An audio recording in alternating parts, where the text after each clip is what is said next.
असदुद्दीन ओवैसी के हवाले से बड़ी खबर आपको बता दें। असदुद्दीन ओवैसी से जी मीडिया की खास बातचीत हुई है। कांग्रेस और आपको वोट देने का मतलब बीजेपी को जिताना। आम आदमी पार्टी मुस्लिमों के मुद्दों पर चुप रहती है। केजरीवाल मोदी से भी बड़ा हिंदुत्व का चेहरा बनना चाहते हैं।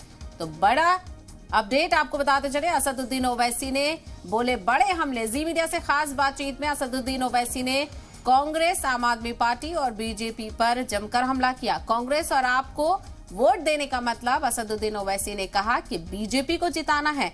इसके अलावा उन्होंने कहा कि आम आदमी पार्टी मुस्लिमों के मुद्दों पर चुप रहती है। इसके अलावा उन्होंने केजरीवाल पर भी संगीन इल्जाम लगाया। उन्होंने कहा कि केजरीवाल मोदी से भी बड़े हिंदुत्व का चेहरा बनना चाहते हैं। तो संगीन इल्जाम लगाते हुए असदुद्दीन ओवैसी नजर आए। जी मीडिया से खास बातचीत में उन्होंने ये तमाम तर बातें उठाई। उन्होंने कहा कि आम आदमी पार्टी मुस्लिमों के मुद्दों पर चुप रहती है और आम आदमी पार्टी को, उन्होंने कहा कि आम आदमी पार्टी मुस्लिमों के मुद्दे पर चुप रहती है। केजरीवाल मोदी से भी बड़ा हिंदुत्व का चेहरा बनना चाहते हैं। और साथ ही साथ उन्होंने कहा कि कांग्रेस और आपको वोट देने का मतलब है बीजेपी को जिताना।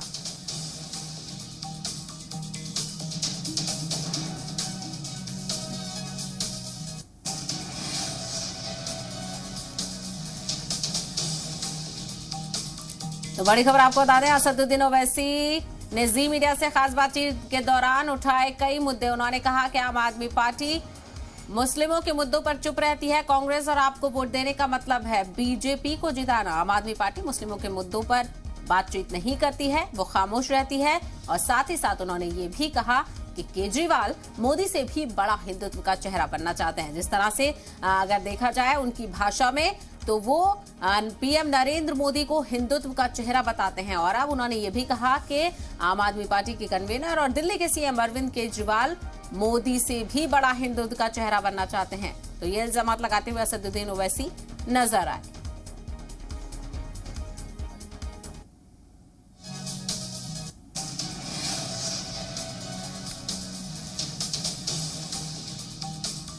तो आप देख सकते हैं इस वक्त मुल्क में चुनावी माहौल है। तमाम तर पार्टियां एक दूसरे पर इल्जामात लगाती हुई नजर आ रही हैं। तो वार और पलटवार का दौर भी देखा जा रहा है, चाहे हिमाचल प्रदेश के इंतखाब हो या गुजरात के इंतखाब हो। और साथ ही साथ दिल्ली में एमसीडी इंतखाबात को लेकर भी काफी सियासी सरगर्मियां देखी जा रही हैं।